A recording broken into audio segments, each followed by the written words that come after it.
ক্ষীরসায় ডুবানো মজাদার মিষ্টান্ন রসমালাই। রসে ভেজা এই রসমালাই দেখলে জিভে জল আসবে যে কারো। শুধু তাই নয়, এই রসমালাইয়ের গুণাগুণে পরিচিতি পেয়েছে পুরো এক দোকান। এই রসমালাই দিয়ে এই দোকানটা পরিচিত, সবাই চিনে। আকাশের রসমালাই বললে সবাই চিনে।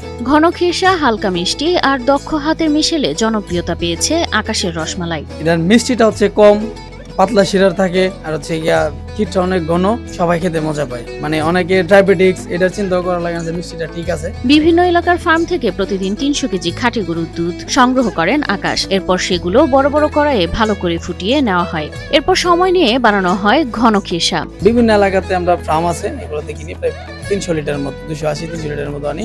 এরপর শিরায় চুবানো ছোট ছোট মিষ্টিতে ক্ষীরসা মিশিয়ে বানানো হয় মজাদার এই রসমালাই। হাতের একটা যশ থাকে, এটা ব্যাপার সেবার। আর আমার কাজ আমি নিজেই করি, আমাদের নিজস্ব লোক আছে, কারিগরও আছে, কিন্তু বিশেষ কাজ আমিই করি। বাপদাদার ব্যবসাকে এগিয়ে নিয়ে যাচ্ছেন আকাশ ঘোষ। ছোট থেকেই মিষ্টি বানানোর কর্মযজ্ঞ দেখে এখন নিজেই দক্ষতা অর্জন করেছেন। এটা আমার বাবার কাছ থেকে মানে ধরে রাখা। আমার ক্লাস 2 এ যখন পড়ি তখন থেকে আমার বাবার সাথে এটার সাথে মানে সংযুক্ত। কি বুঝলেন ভাই?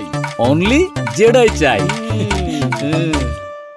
কিশোরগঞ্জের হাওরের অষ্টগ্রাম উপজেলার কাশতুল বাজারে আকাশ সুইটমিট। এই দোকানে বিভিন্ন ধরনের মিষ্টি বিক্রি করা হয়। তবে এই দোকানের সুস্বাদু রসমালাই হাওর জুড়ে বিখ্যাত। এই মিষ্টির জনপ্রিয়তা এতই বেশি যে দিনে 50 থেকে 60 কেজি বিক্রি হয় অনায়াসে। আমাদের রসমালাইটা আমরা বেশি চলে কবি, প্রতিদিন 50-60 কেজির মতো যায়। কিশোরগঞ্জের বিখ্যাত এই মিষ্টি যায় দেশের বিভিন্ন প্রান্তে। আমাদের রসমালাই বিভিন্ন এলাকায় যায়, দেশের বাইরেও যায়। আমাদের মিঠামন ক্যান্টনমেন্ট যেটা, ওটা তো মানে কন্টিনিউ নেয়।